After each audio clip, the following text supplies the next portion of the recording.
come on thus far.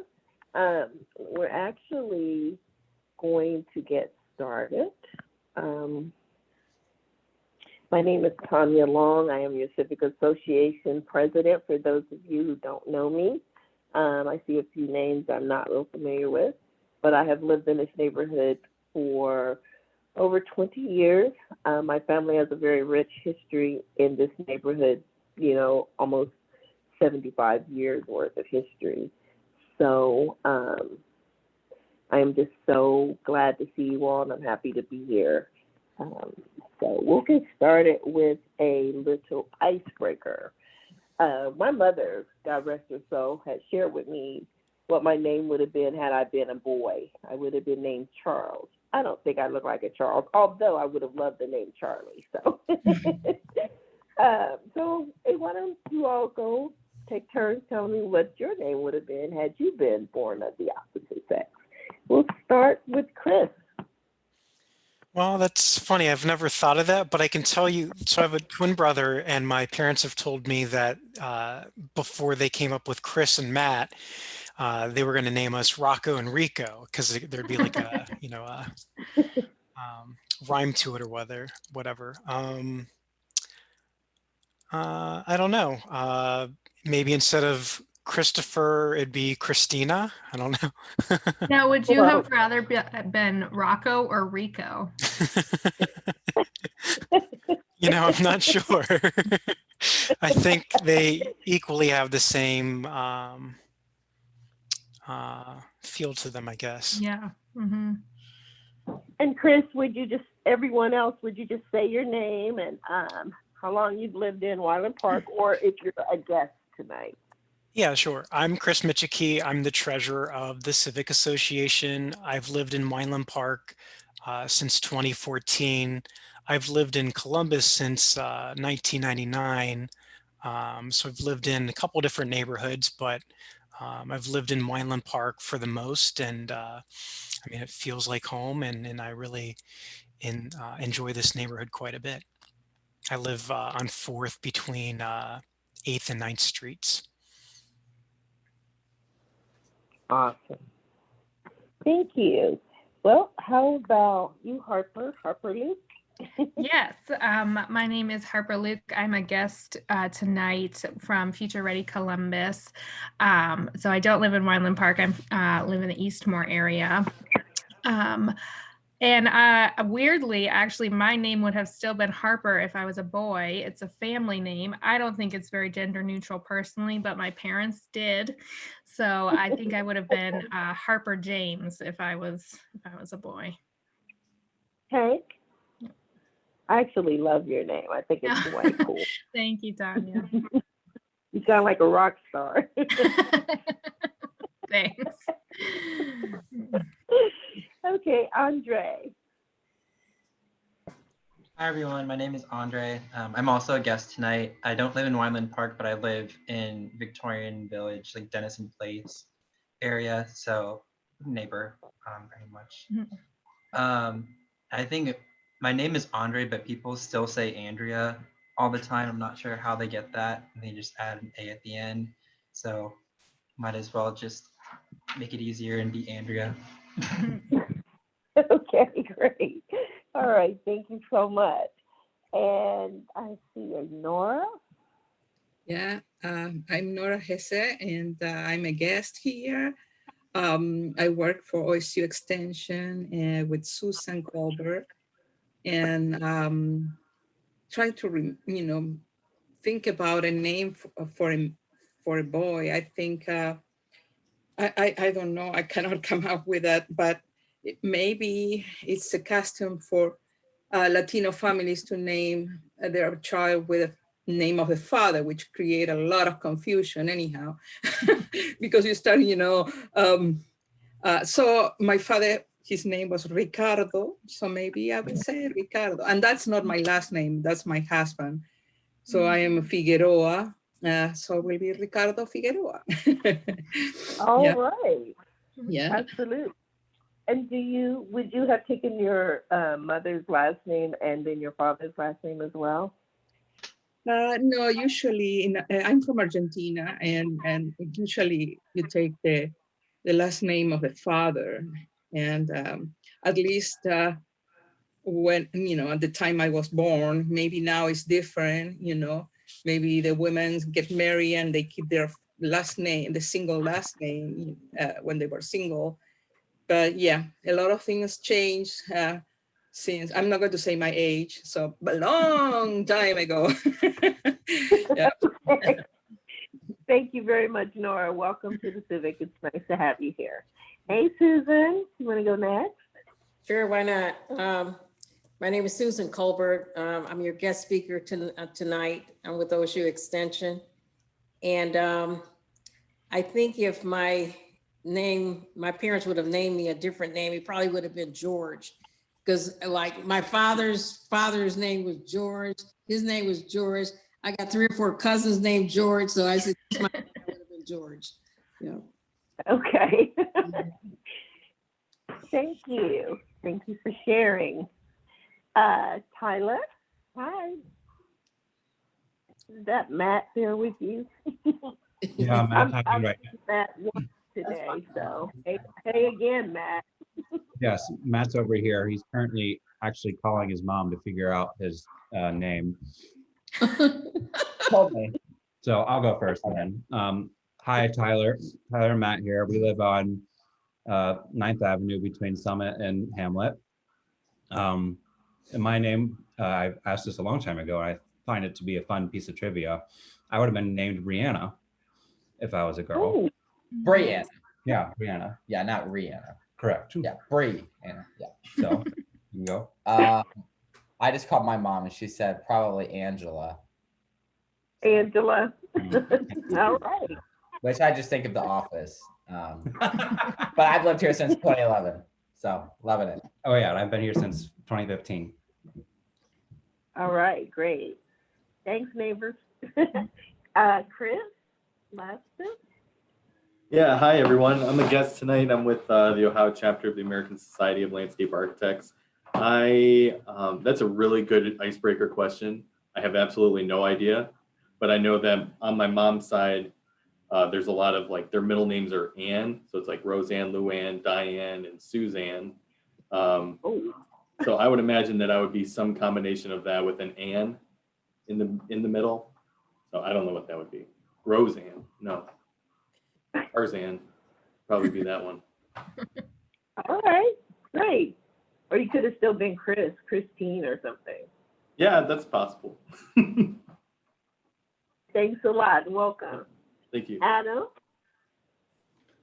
Hi. Hey, Tanya. How's it going, everybody? So my name's Adam Hostetler, and I'm the manager at the Northside branch of the Columbus Library. I've been over there since 2017.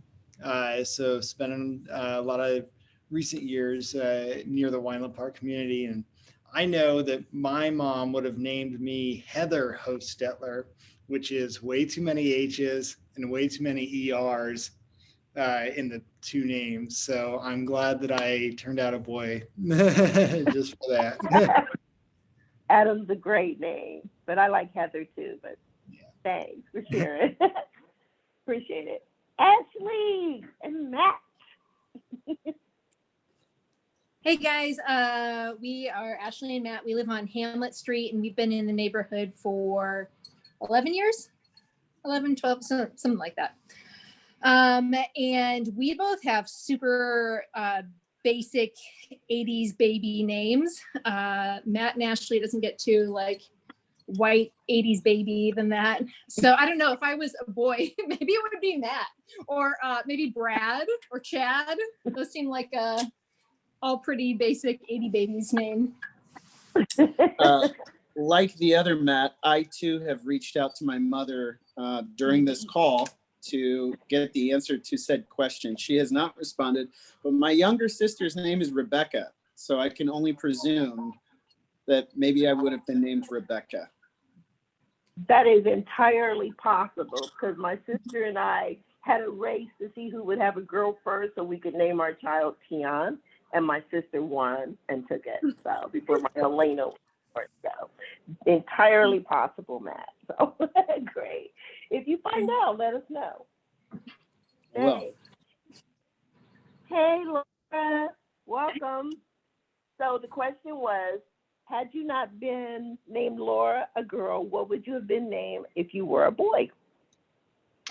I don't know the answer to that, but my brother, one of my brothers was born 11 months after me and he was named Dan. So it's a good chance it could have been Dan. It's a very good chance. Okay. Daniel or Dan? Well, Danielle is his full name, but he's had all the nicknames. Ah, right. Okay, cool. Great. I'm glad you made it. Ed, hi, Ed. Good to see you. And Donna, so I'm going to repeat it for you all real quick. It's a quick icebreaker, then we'll jump into the meeting.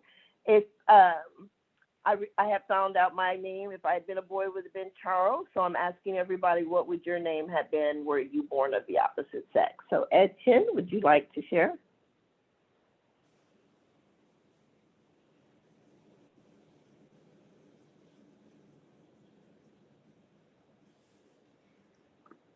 Ed, are you there? Well, how about you, Donna? And if Ed can get off the mute, he can come in. Oh, okay. I have absolutely no idea, but I'm going to go with Laura's story. My brother was born right after me. His name is James. So I guess it could have been James. Or the next one was John. So it could have been John. Who knows? I have to ask my mother that because she's still alive. I'll report, Okay. I'll report next time. Donna is a lovely name. That was my mother's name. So Aw, great. Glad to see you. Hey, Ed, you off mute? You ready? Yeah, sorry, couldn't figure out how to use the technology. It's okay. It's good to see you. Yeah, so I don't think I ever asked my parents that. I don't think they ever told me. I think they just knew that they're having two boys, so I don't think they ever like planned to have a girl, so I wouldn't know. Oh, wow.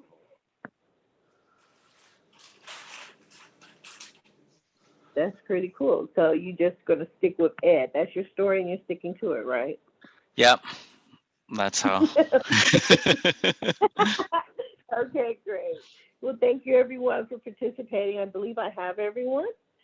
So we're just going to jump right into the meeting. We do have a few guests tonight, so I'm looking forward to a really lively and very interesting and insightful Civic Association meeting. So tonight, the first person that we're going to have present would be Andre with Bandry. Am I saying it right? With the Ohio chapter of the American Society of Landscape Architects. Yes.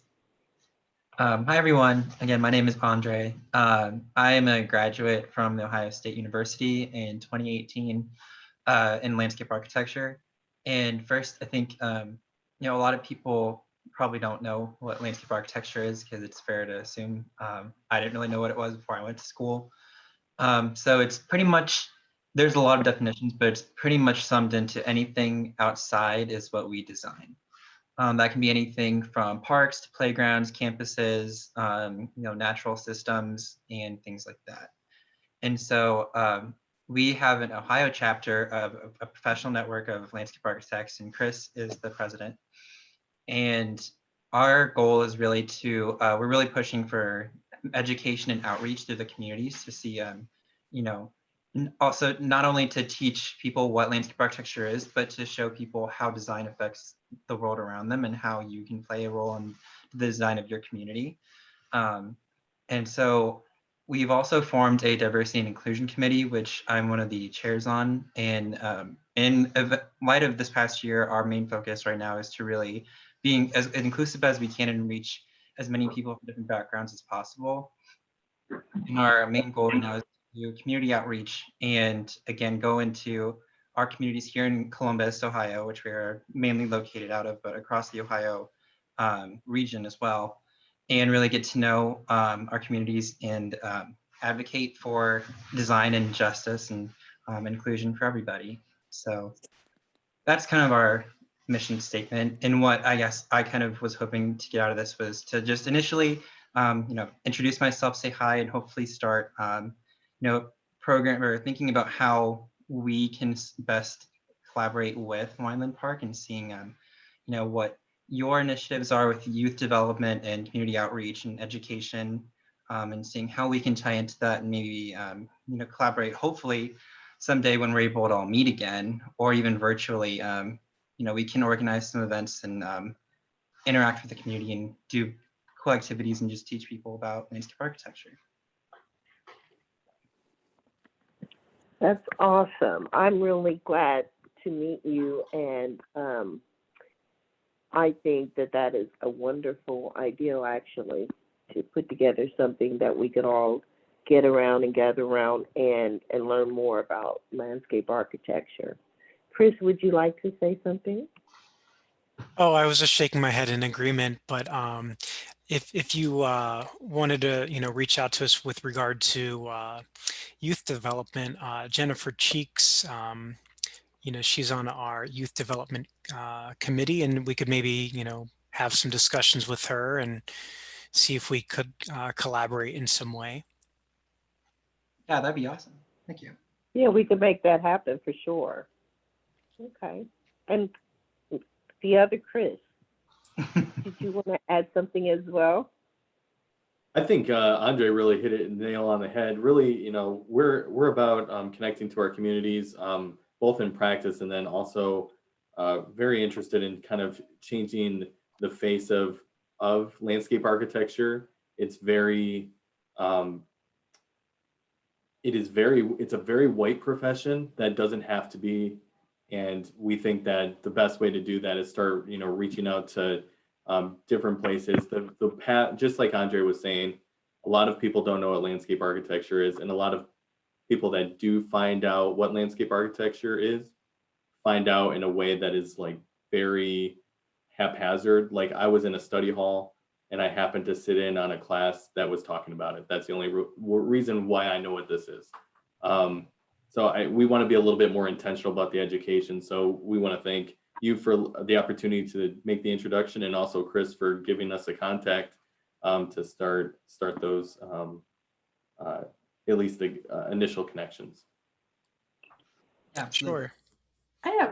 I know when I was teaching, I have a BFA and MFA in painting and drawing, and I know one of the things I really loved about teaching was just how people's eyes really open when they start to look at things and realize that decisions were made about those things and that they could make decisions too that affected things. And I think it could be fun to think about stuff like a walking tour of the neighborhood where you point out like different landscape architecture decisions or ways that design is positive or negative in the neighborhood, Right, exactly. And what we kind of wanted to, I think, and this is something way further down the line, but design can be very theoretical sometimes, and a lot of the times when you're learning about something, it's very hard to focus on how you as one person can impact your community around you. And so, and then specifically with Wineland Park and the youth, that I would think that one of our ideas would be to show, have an activity where youth come in around the community and we ask them, what would you like to see in Wineland Park, and how, if you would, if you wanted another park or more green space, what would that look like, and kind of show them how you can play a role in your community through design. That's very interesting, because it seems like we've just done that with the Joyce Hughes Park project, right, Laura? Right, Chris? So were you aware of that part? I saw, just on your website, but I didn't know all the inner workings of it and everything. But yes, that looked very cool.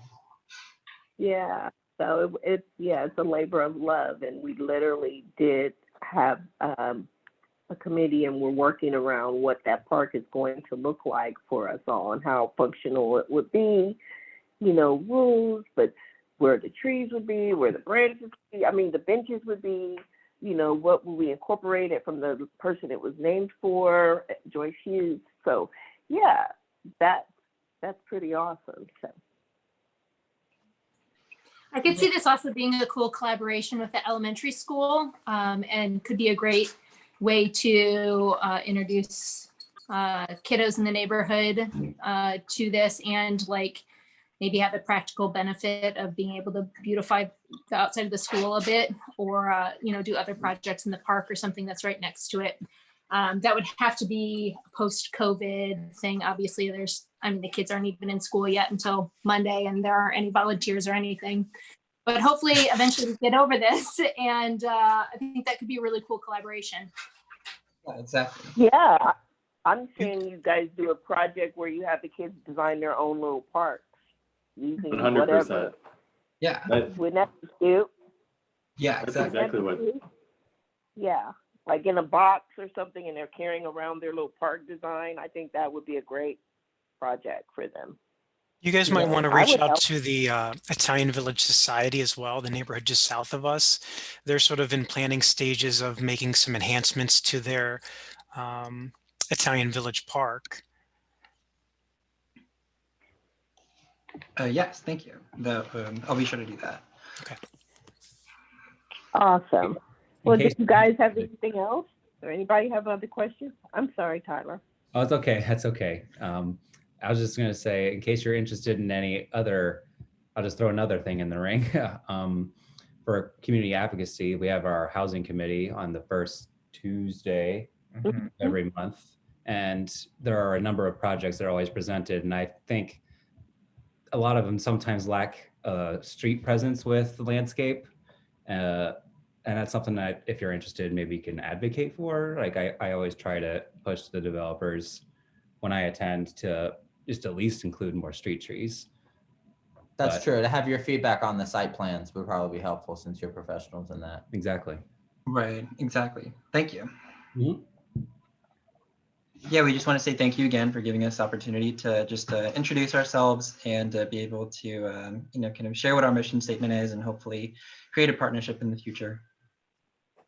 Why don't you put your information in the chat box for anybody willing that would like to get in touch with you? Yes, absolutely. Thank you. And if you guys want like our newsletter that we, send out, it's usually like monthly. We can include you on that as well if you're interested. Yeah, that'd be great. Thank you. Okay, thank you.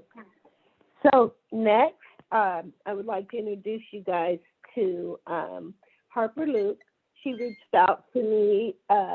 She's from Future Ready by 5, and it's a program that gets kids ready for kindergarten and gears them up for a head start into their educational journey and just for setting them up for success. And when we talked, I was just really impressed with the program, and Harper and I just seemed to hit it off right away. So we were really trying to figure out a time when she could come on and present, and as her schedule was a little heavy, we felt out that this month was a really good fit. So I'm going to turn it over to Harper, and I hope you guys are as fascinated by her program as I was. Okay. Thank you so much, Tanya, for the wonderful introduction and for inviting me to present to your organization today. I really appreciate it. Can you guys all see my screen? Wonderful. Yes, I can see it. Yeah. So as Tanya said, my name is Harper Luke. I am a project manager with an organization called Future Ready Columbus. Future Ready Columbus is a nonprofit collective impact organization that is giving leadership with a team of Central Ohio partners to the development of a prenatal through age 5 plan to ensure that by 2030, all children in Franklin County will begin kindergarten ready for success. We are, today in Franklin County, we have very low kindergarten readiness. Children in Franklin County are facing racial and economic inequalities that have a real devastating impact on their readiness for kindergarten, which is, it's crushing their full potential. Currently, only 40% of all children in Franklin County are kindergarten ready. And when we take a closer look at that, we can see that the racial disparities are clearly evident. Only 52% of white children, 27% of Black children, Black and brown children, and 18% of Hispanic children are demonstrating kindergarten readiness right now. And then economic disparities also exist within that. 50% of children who are not economically disadvantaged are demonstrating kindergarten readiness, compared to about 28% of economically disadvantaged children. So kindergarten readiness may not seem like a big deal to a lot of people. A lot of people don't realize what a huge impact this has on children.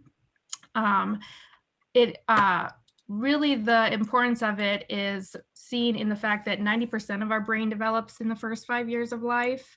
And research has clearly demonstrated that children not ready for kindergarten, they don't read on track in 3rd grade, which is a pretty important benchmark. They're more likely to drop out of high school, face teen pregnancy, experience unemployment, and they have negative lifelong health outcomes as well. So the bottom line is that, with the rare exception, children who start behind stay behind. And the long-lasting impacts of low levels of kindergarten readiness, not only negatively affect our children's future, they affect our families and our communities, and really have a destructive impact throughout the county. But now that I have given you all that all those challenging statistics and information, I have great news to share with you. We have a solution for our children and our community, a plan called Future Ready by 5. It is a comprehensive plan that focuses on the whole child and research demonstrated drivers that have a significant impact on a child's ability to be ready for kindergarten and life. The following 4 drivers that come together in our early childhood system include health and behavioral health, families and communities, education and development supports, and public and private infrastructure. These 4 drivers each contain several strategies within them, which are all aimed at achieving the following outcomes here, as you can see here. These are that children have the supports they need to be ready for kindergarten, families and community members are active, engaged, and focused on kindergarten readiness. Franklin County is a trauma to resilience community, and anti-racism approaches are used to create equity for all children and people who touch a child's life. Clearly, our system is broken as it is, and we have to fix it to ensure that all children in Franklin County are ready for kindergarten success. Recognizing that being ready for kindergarten leads to a more positive life outcomes for children, families, and our communities. So we actually know from our partner city, Austin, Texas, that focusing on fixing the system is effective. In Austin, they started this type of change, a plan quite similar to ours, that ours is really modeled after 9 years ago, when only 45% of their children were ready for kindergarten. And today, 71% of their children are entering kindergarten ready for success. Now, I'm presenting this to you today because we at Future Ready Columbus are calling on everyone in Franklin County to have their voice included in this solution-driven plan, Future Ready by 5, so more of our children are ready for kindergarten. First of all, I would like to invite you to attend our virtual public briefing, which is happening a week from tomorrow on February 5th. At this briefing, we will be formally launching our request for feedback on the Future Ready by 5 plan and presenting the case for change similarly to how I did today. The mayor will be there, the county commissioner is presenting, Bishop Clark from the First Church of God will be speaking to really call the community to action and invite people to engage in this plan. Once that has launched next week, we are also inviting everyone to give their feedback, give their input on the Future Ready by 5 plan by either inviting us, someone from our team, to come to a meeting that you're hosting similar to this one, someone, if you're connected to another group or organization, or want us to present to your office to give the plan in more detail and get your feedback on and get your input on it. We'd love to attend. please let me know if you're interested in that, or if you want to give your feedback as an individual. We will also have a questionnaire on our website starting next week, which just gives you the opportunity to have your voice heard for the plan as well.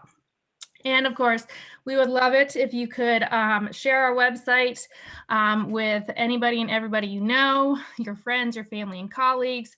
We really want to ensure that everyone in Franklin County is included in the development of this plan.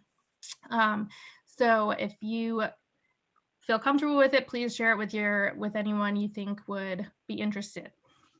Then after we've collected the community's input, the Future Ready by 5 plan, the final plan, will be announced in the summer, in July of 2021. So look out for that as well. So I know that was a lot of information, but if you have any questions or comments or concerns, I would love to hear them. Would you be able to drop the slide presentation in the meeting or email it to us? Yes, I will be happy to.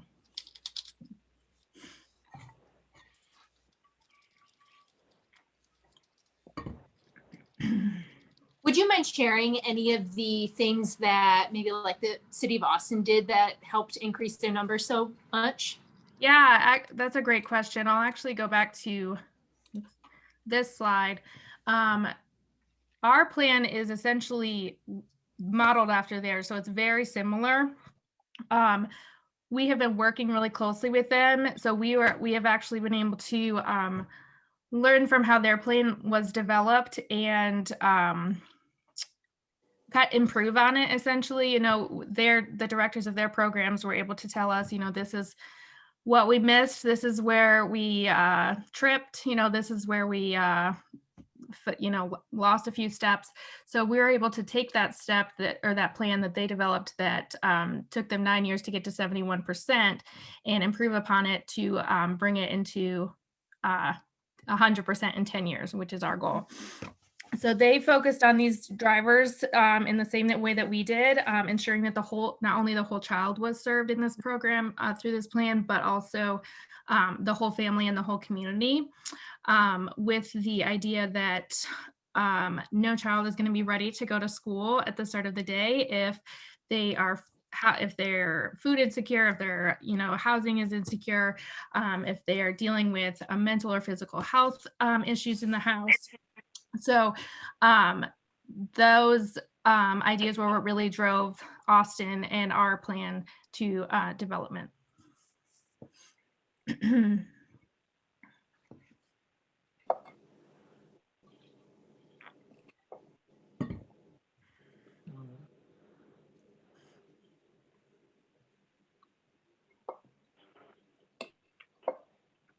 You're going to put that in the presentation in the chat, or? Yes, I'll share the presentation and I'll include my email and the link to our website as well. Okay. Okay. So, does anybody else have any questions for Harper or any comments? I do have a question. Before Austin got to that 71%, where were they at before? They were at 41%. Okay. Or excuse me, 45%. So they were a little bit ahead of us, but at about the same place. Mm-hmm. And so where did you, what other states did you look at? And was Austin? That's a really great question. So I'll be honest with you, there aren't a lot of other cities that are looking at kindergarten readiness with a systemic approach in the way that we are. A lot of them are looking at specific programs that target, one area. And we have found that really doesn't have the effect that we need to have, which is why we created a systemic approach. Well, why Austin created a systemic approach that looks at all of the programs that are in place, aligns them, and ensures that they're all focused on this kindergarten readiness goal, because that was what really had the big impact. And Austin is interesting because their demographics and the size of their city are very similar to ours as well. So Right. it was also a really, I guess, serendipitous that this program that was so successful was in a city similar to ours, and we were able to model our program after that. They're very much a similar city to Columbus, Mhm. right down to being the capital. I Mhm. love Austin. That's never going to find a bad meal because they have a great culinary school there. But I have another question too. How does it differ from Head Start? And That's a I asked great you question. that. So Head Start is a part of our work. So we developed this plan through our Early Childhood Advisory Council, which is a really large organization that consists of people all over Columbus that touch on early childhood in some way. So we work with Nationwide Children's Hospital, Columbus, Metropolitan Libraries, Head Start, Child Development Council, Action for Children, Southside Early Learning Center. So all of these organizations have come together to develop this plan, which is working towards serving these children and ensuring kindergarten readiness. So Head Start is one piece of it. As we talk about education and development supports, we're ensuring that all children have access to high quality education, and that the teachers who are working with these children have the supports and training that they need. We're working to increase salaries and benefits for early childhood providers. So that is one piece of the plan, but one piece of many. And one more, how do you get the parents to buy in? That's a great question. Well, that's a big piece of this request for insight that we're doing by involving them in the development of the plan itself. We're not saying, okay, we created this at the top and we're just giving it to you. We're saying, help us create this plan. We want your voice in this plan, and we want to create it. We want you to create it to ensure that it is designed in the best way to serve you and show you that you are our main focus and our main goal, and we're going to make a difference in your family's life, but not without your help. Okay, great. Great. I Thank like you it. for those questions, Tanya. Sure. Anyone else? Okay, well, Harper, thank you. Yeah, thank Fascinating. you. I loved it. I Mhm. love it. It was a great presentation. Thank So you. thank you so much. Please feel free to hang around. Next is Miss Susan Colbert with the OSU Extension Program. Hey, Susan.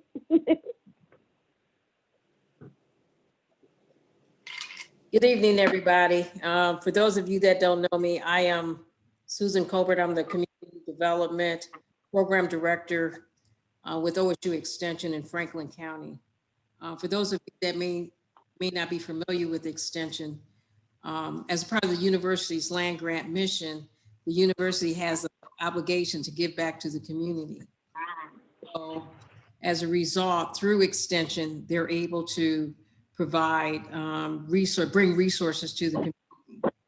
Most people are acquainted with going on campus and taking classes. Well, Extension does the reverse. We bring the resources of the university to the community. And as I explained, we have offices in all 88 counties throughout the state of Ohio. And we focus on 4 program areas. 4-H youth development. We work with kids between the ages of 8 to 18 years of ages, as well as between the ages of 5 to 8, they have what they call a Clover Bud. But they try to promote positive youth development and youth leadership to youth. And so that's one program area. And so we have extension educators. That's all they do all day, every day. And so that's one of the programs that we have at Extension. The other program area is agriculture and natural resources. We're affiliated with the College of Food, Agriculture, and Environmental Sciences. Oftentimes people get us confused with the Extension Center or office located on Mount Vernon Avenue. Well, that particular Extension office is affiliated with the College of African and African American Studies. And so that's the difference between our 2 Extension offices. We're fortunate enough we have a satellite office co-located in Wyland Park, which is located at 99 East 9th Avenue at Terrace Place. between Indianola and North High Street. As a matter of fact, I invited the property manager of Terrace Place to jump online if she was available tonight. So I just want to allocate some time to her if she's available, if she comes on, so she could talk to you about Terrace Place. Terrace Place is owned by Community Housing Network, and they it's primarily a apartment community of 40 apartments, 1-bedroom apartments for people that were either formerly homeless or suffer alcohol or drug addiction. Well, they've been gracious enough for the past few years to accommodate and provide space for my team and I. So I just want to give them a shout out just in case you get on the line. And then thirdly, we have a third program area, Family and Consumer Sciences, where we have program assistants and educators that focus on food nutrition, money management, parenting, and other life skills. And so I'm so happy that Nora is on the line because she's been coming to some of the Wyland Park meetings, so she's no stranger. So I want to give her a few minutes to talk about her program efforts and what she does. But I do want to mention that food nutrition, she's with a program called Expanded Food and Nutrition Education Program. And we're fortunate enough, you talk about diversity and inclusivity. She works with the Hispanic population. We have another educator that works with the Somalian population. And so, you know, we try to attract and work with different clientele in their native language in that respect. And then the last but certainly not least is the program area that I oversee, and that's community development. And basically, we've been focusing on certain program areas recently over the past couple of years, I would say. One is homebuyer education. For those of you that may or may not know, we're one of 4 agencies or organizations in the city of Columbus that is approved through the U.S. Department of Housing and Urban Development to provide homebuyer education training. As you may or may not know, the city, the county, and the state have down payment and closing costs and monies available to incentivize first-time homebuyers to purchase a home of their own. However, they all require that prospective homebuyers attend a HUD certified program such as ours. Those classes are, because of the pandemic, we've been offering those classes virtually on the first and second Saturday of the month between the hours of 9 to 1. So if anyone's interested in achieving their dream of home ownership and becoming educated about the home buying process, we would love to have you. We've helped several families in Wyland Park become homeowners as a result of our training. And so please, accept this as an invitation to attend. And it's for anyone. We have people from all over the county that participate in our classes. So these classes aren't just exclusively Wyland Park. So tell your family, friends, neighbors, and whomever. We also offer money management classes. Some people may not necessarily be mortgage ready. And so as a result, we encourage them to take the money management classes. And if if you were interested in taking control of your finances in future, we offer these money management classes as well on the first and second Saturday of the month between the hours of 9 to 1. But it's an awesome opportunity to learn about the basics of budgeting, savings, credit, as well as banking. And one of the things that we recently rolled out that I want to share with you is our Super Savers Club. And it's for anyone that is interested in, who is a graduate of our homebuyer education classes or our money management classes. As you may or may not know, experts recommend that you have anywhere from 3 to 6 months gross wages on reserve in case of emergency. And because just in case you get laid off or disabled, look at this pandemic. Right now they have a moratorium on evictions.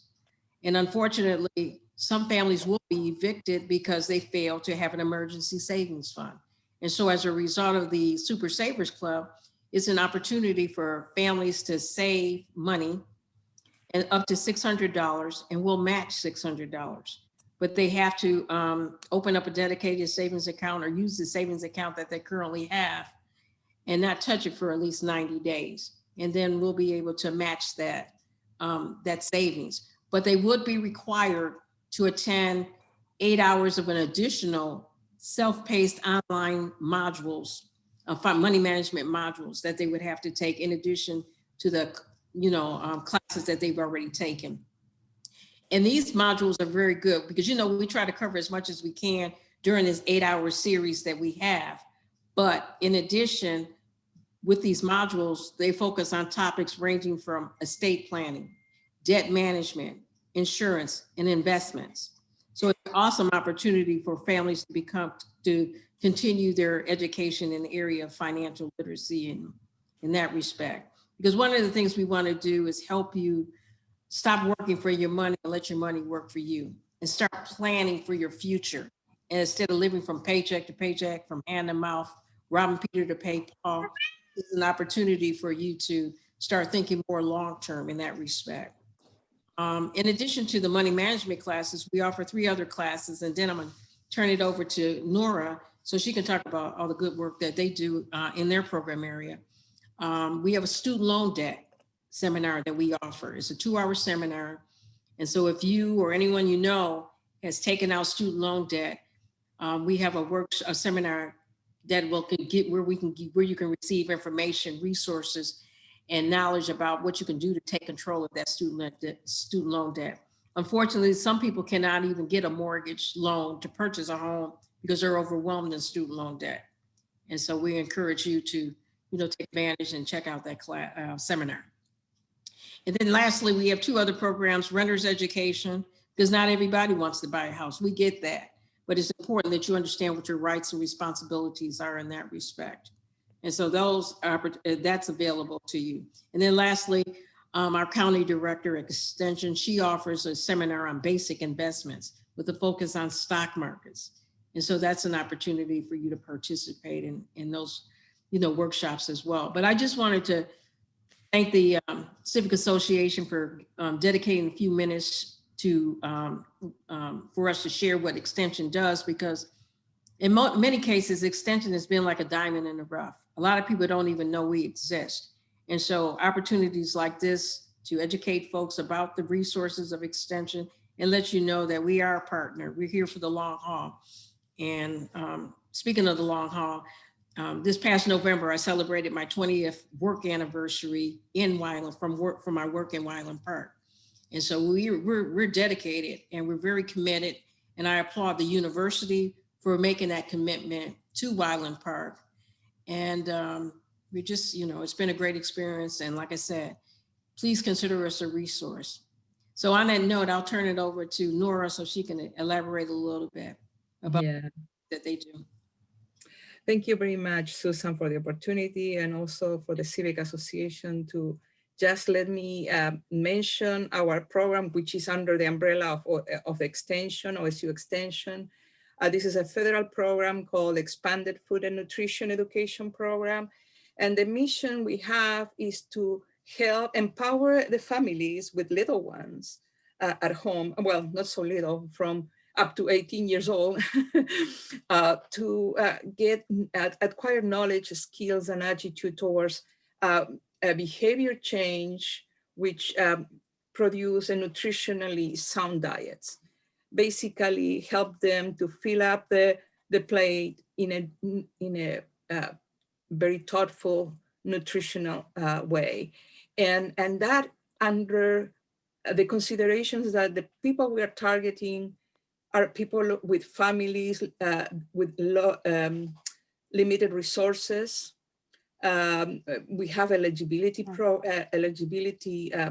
requirements, which is 185% of a poverty level. So we are targeting that families that you, Harper, mentioned, that you need to empower and make the kids be ready for kindergarten. And one of the big things in that is the food insecurity and be able to have, a good nutrition to be ready to learn.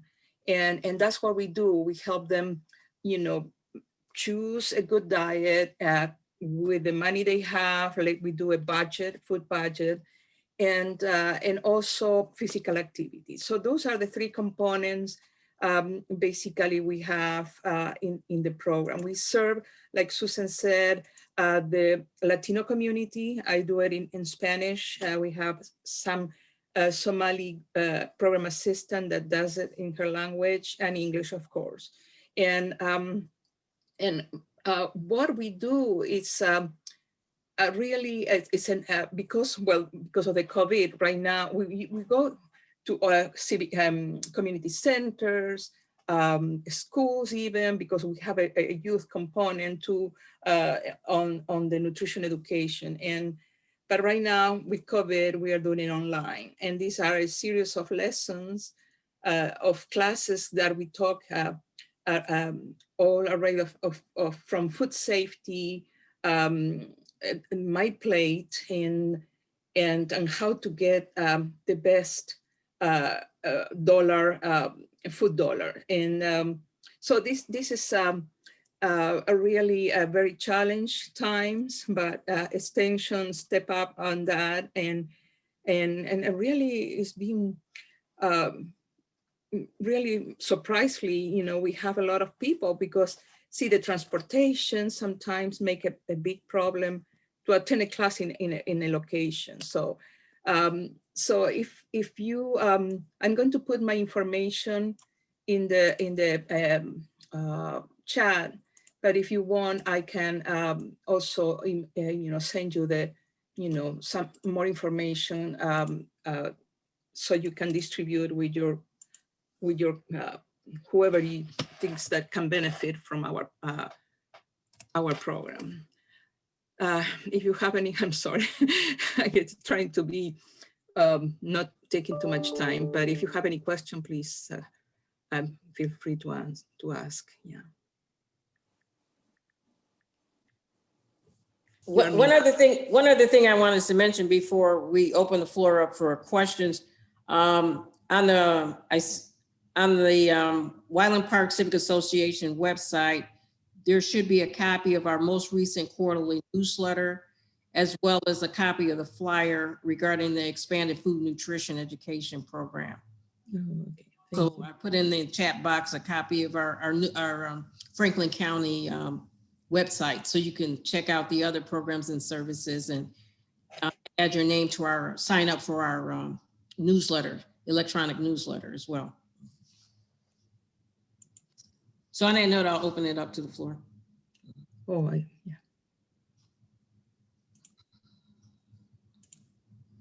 I just want to say I took one of the home buying classes from Extension and it was terrific. Awesome, awesome.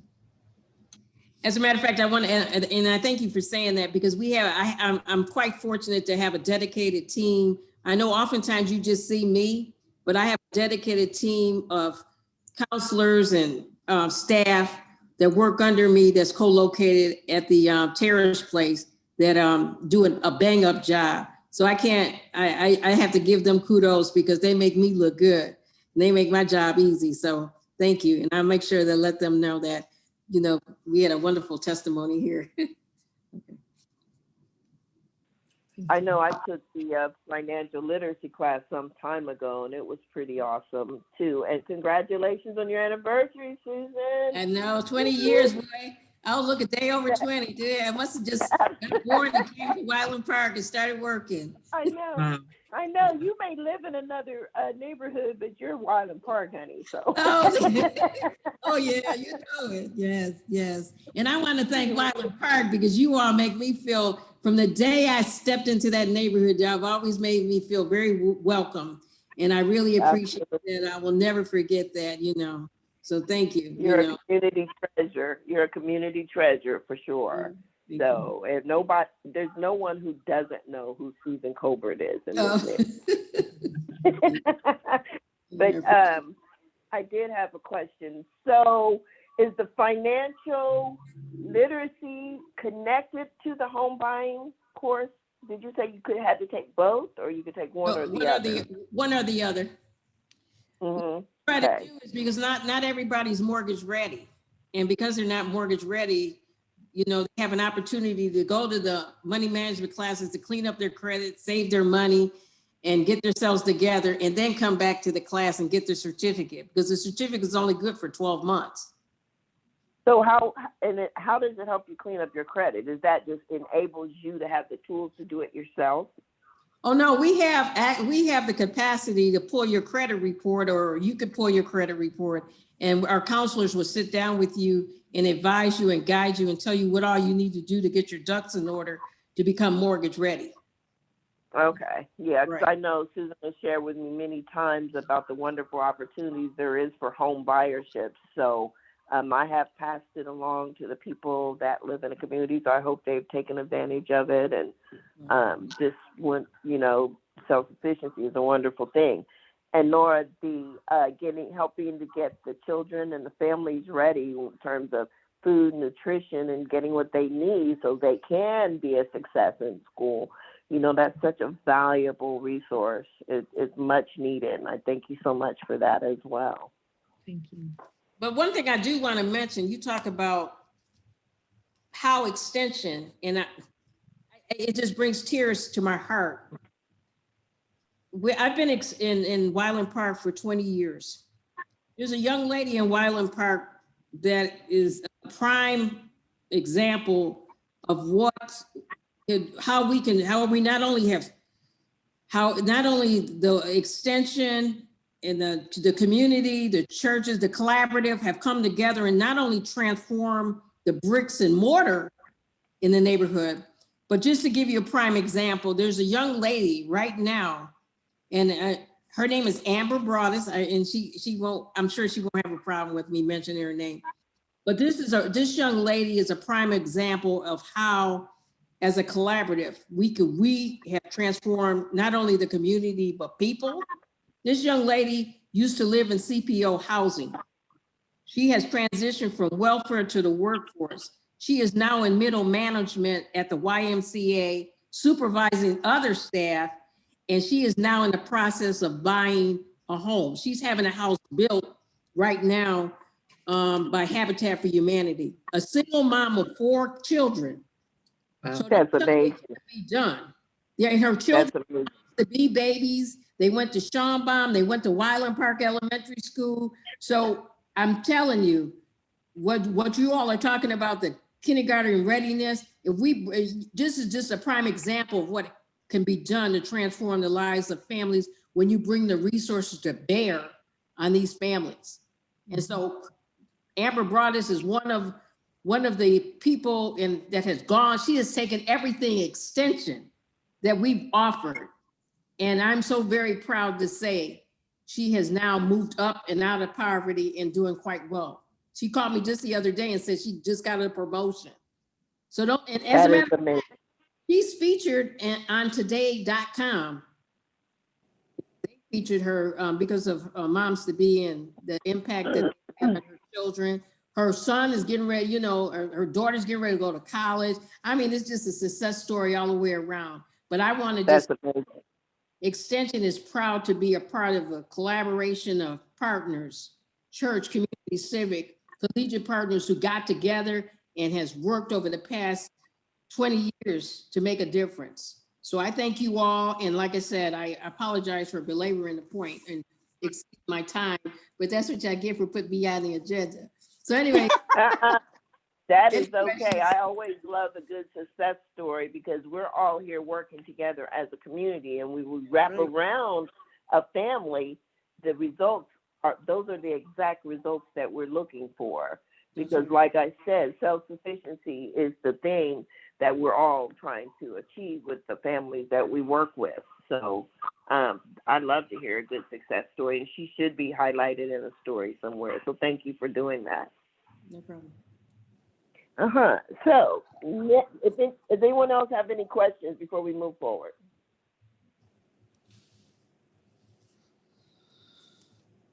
Chris, did you say no safety report? Can't hear you, darling. I'm sorry, I can't hear you. Sorry, I was double muted. I'll share my screen. There was a report that Georgina received from, there's a private organization, their name is Community Crime Patrol, and it looks like The city of Columbus.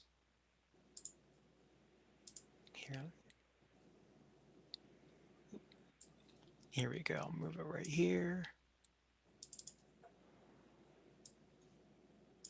The city of Columbus, OSU, and maybe it showed on this one report here.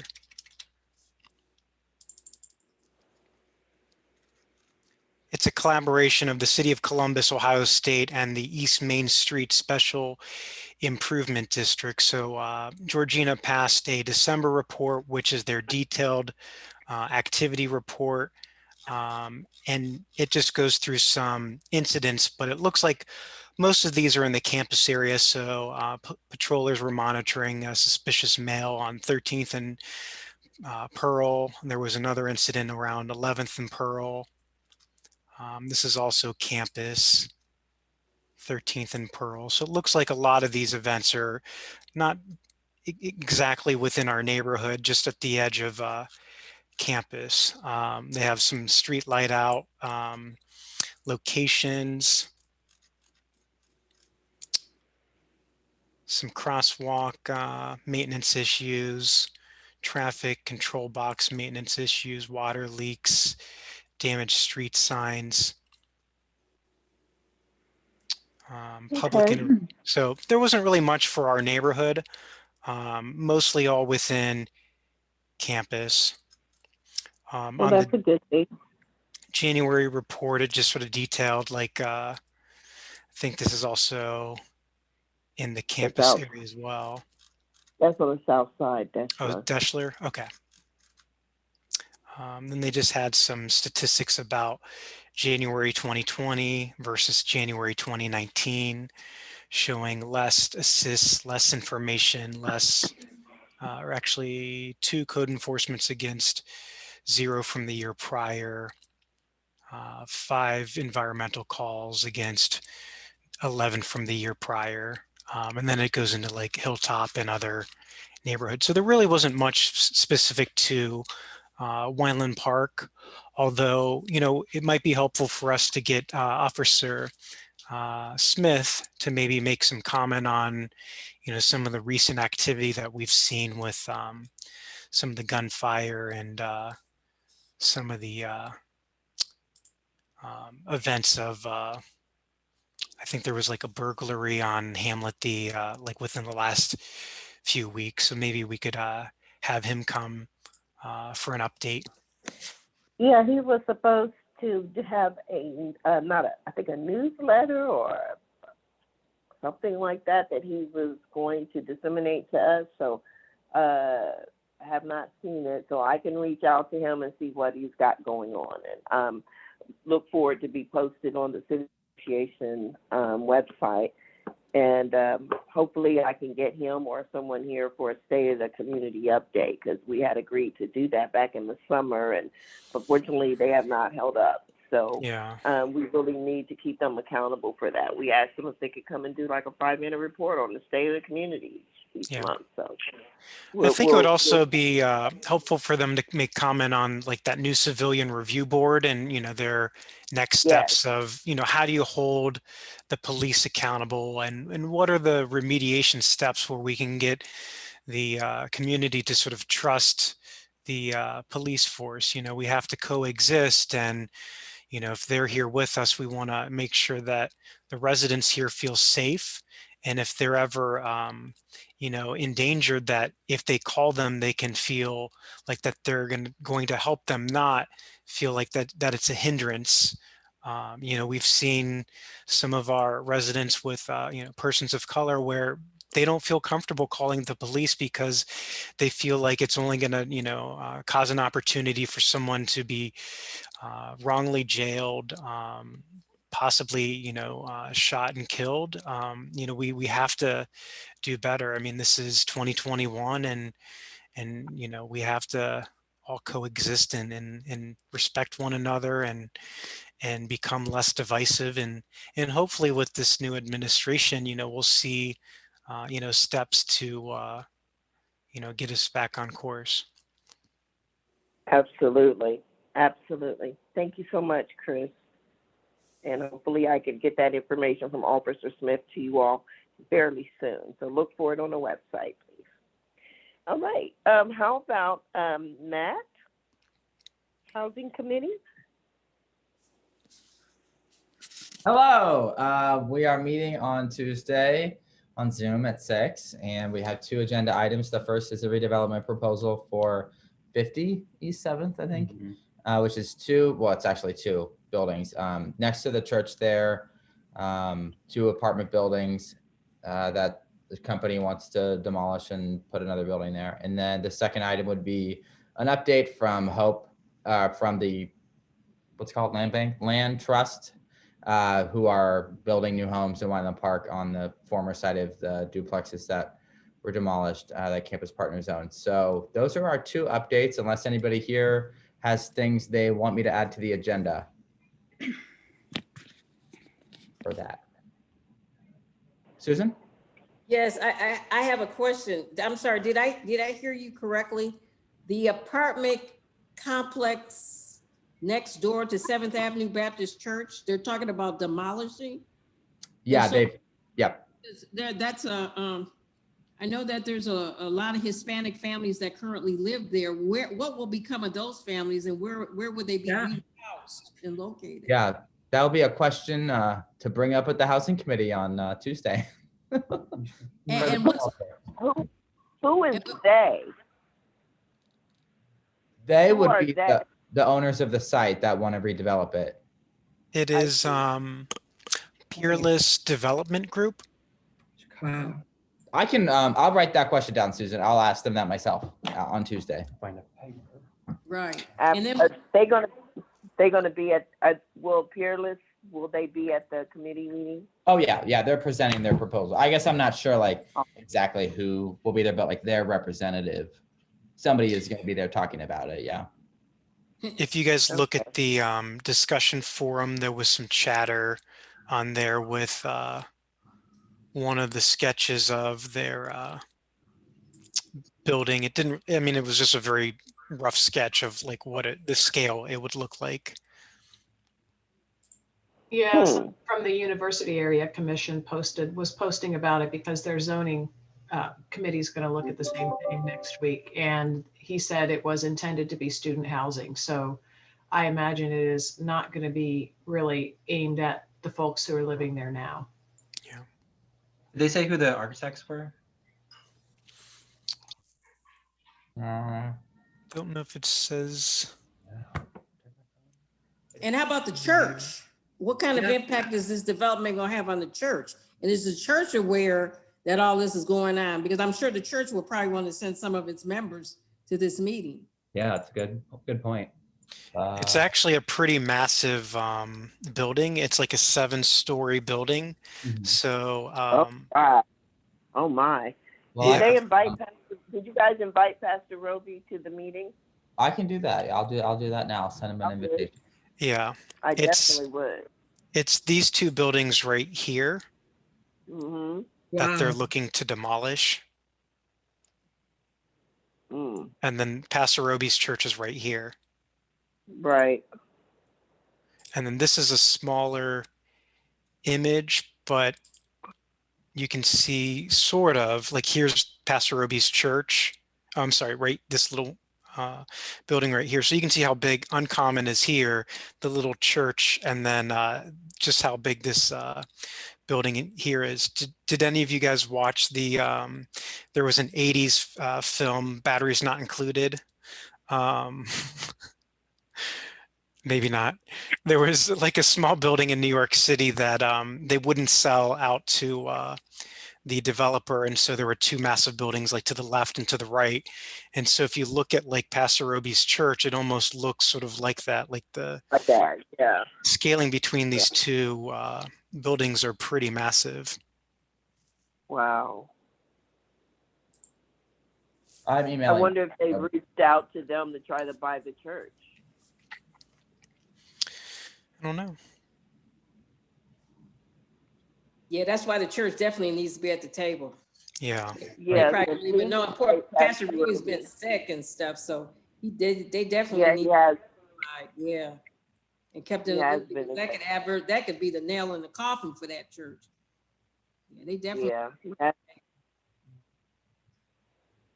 And So then that's wanna all that's make on. apartment complex. And if Pastor Roby can't attend, make sure someone that is representative can. Is there a backup, like someone, a co-leader Well, he of the can. church? The He deacon has board- deacons that, deacons. Yeah, he does. He'll let you know.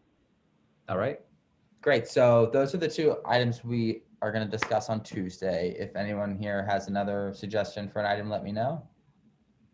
How do we access Did you? committee meeting? How do you access housing committee meeting? I guess I'll put it on The Facebook group? Facebook. Yep.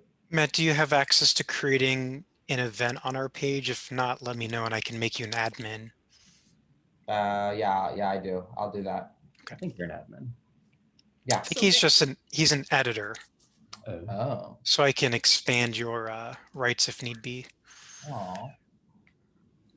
So Matt, are these meetings virtual Yeah. or are they in person?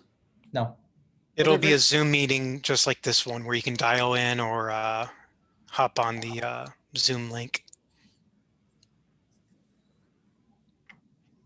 I was wondering if did I get an invite? I can share you Have the. you sent out a Zoom? Have you sent out a Zoom invite already?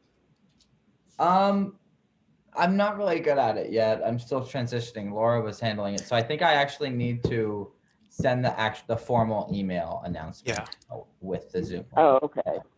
Okay. I'm just making sure I didn't miss it somewhere. That's all. I just need to make sure I have the right list. Mm-hmm. So I'll do that. Matt, this is Donna. Mhm. I saw on Facebook in the Italian Village website that the city of Columbus is going to redo their zoning codes. Mhm. They haven't looked at them since 1950s. Mhm. So anyway, they're asking for input. Yeah. Did you see that on there? Yeah, I took the survey. I can put that on Okay. my agenda to mention at the housing committee. Yeah, that's what I was gonna Okay. Awesome. suggest that I took the survey too, but that maybe somebody else would like to take that survey if we could, share that information. Oh, yeah, I saw that. Yes, absolutely. I posted it. That Oh, you might posted be it? like a link to put the survey link in the invitation to the meeting, because a lot of people who might not come to the meeting, it's still a pretty big list. Okay. Right. Anyone else have anything else to add or say before we move on? Laura, Joyce Park. Hi, everybody. I am co-chair of the committee that was formed to help the neighborhood navigate our new park, Joyce Hughes Park, which is going to be located at North Grant Avenue and East 6th Avenue. It is a 0.8 acre park, so it's relatively tiny, and it is very closely surrounded by brand new and very expensive condos. And so we have been working hard for the past, since fall, I guess, bringing together neighbors of all durations, colors, and backgrounds in the neighborhood to make sure that we come up with rules together for how we want this park to be used. So everyone understands what we want to have happen there, what we don't want to have happen there, and we can be on the same page. So someone walking through the park doesn't get the police called on them for a reason that doesn't make sense to some people. So we have pretty much gotten to consensus on a bunch of rules for sort of personal conduct in the park. And we are just starting to work on some guidelines for group activities in the park, which may or may not include some level of event permits for larger groups. The park itself is owned by an entity called a New Community Authority, which is a sort of blend of members of the public and representatives of the developer who built the park. And that's the entity that's going to eventually vote on all these rules before the park opens, which will be this spring. So that's my update. We will eventually be posting all these rules. There's not that many rules, but it'll mostly be posted on the Civic Association website, and we'll be able to clarify what to do if you want to have a larger event there and things like that over the coming months. Yeah, not a lot of rules, but needed rules, because we want the park to be enjoyed by everybody, and for the park to be honored. Can I ask who the developer was on that? Thrive. Thrive? Okay. Yeah. And the landscape designers who have been working on the park are called Pod, I believe. Yes. Yeah. So, we did finish that design, didn't we? Did we all vote and okay it already? I think there might be one more meeting. I think, but I forget. The design process was a kind of separate thing that started even earlier. Yeah. Like that's been a year and a half almost now. And it involved members of the Hughes family and different neighbors in the neighborhood. And we approved a bunch of fairly detailed things the last time we met, which has now been a couple months. I think they're putting together actual bids and specifics now, and maybe the next thing coming up is going to be talking about the specific planting, like the plants, at some point in the next month or so. Okay. Yeah. Laura, did they have like a finalized like concept? I know that they had presented to us like 3 different sort of concepts, and then we chose one, and then I think they decided on another. Yeah, the final concept has basically a large oval in the center of the park, and that oval goes back to maybe 2/3 of the way back from Grant Avenue. And then there's some little branch paths and a sort of paved brick area between the sidewalk and the west edge of that oval. And then there are some benches and some lights, and there'll be electric access on the light posts, which I think will be really convenient for people.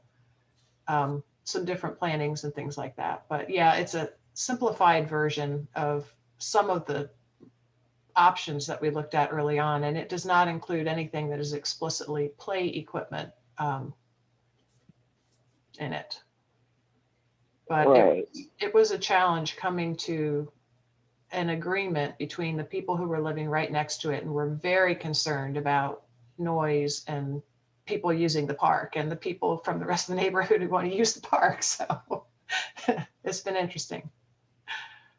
It really has. It really has. So yeah, I was trying to see if we have any pictures, but I don't have any pictures of it. But it was very interesting.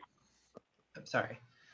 Did you have a lot of youth engagement with that, or I guess what types of demographics were involved in the planning process or at those meetings? There were some parents with children. There were no youth directly involved. Okay.